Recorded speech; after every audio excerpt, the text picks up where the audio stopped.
Built in 1897, the Kaiser Wilhelm Der Grosse of the North German Lloyd became the definitive example of speed, luxury, and even spawned the whole four-stacker saga. Hamburg Amerika, however, built an almost identical ship.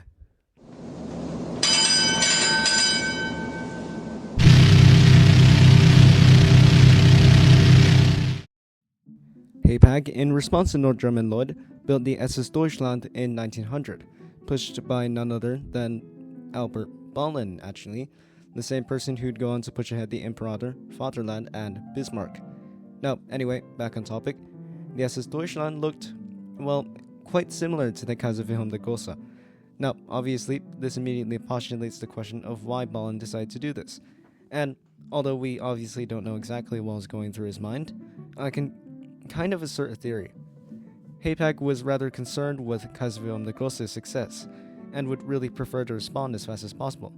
The Deutschland was mainly a defensive response to North German Lloyd. Now, keep in mind, the Kaiser Wilhelm Der Grosse debuted on her maiden voyage on September 19, 1897. The Deutschland was launched on January 10, 1900. Although we don't know exactly when Hapag started pursuing plans for this ocean liner, looking at the existing timeline, Ballin was probably under a lot of stress. In fact, Hapag also persuaded him. He didn't really think this was a smart move.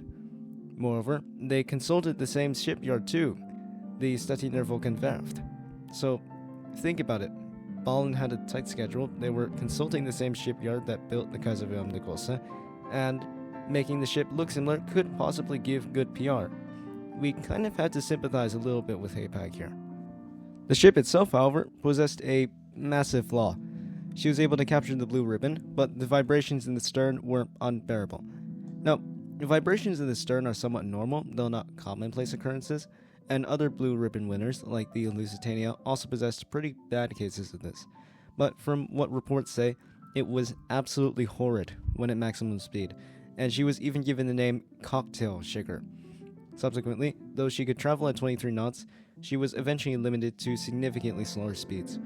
Moreover, other ships captured the blue ribbon from her over the years, and consequently, she switched from the lucrative transatlantic trade to the cruising industry, rebranded as the SS Victoria Louise.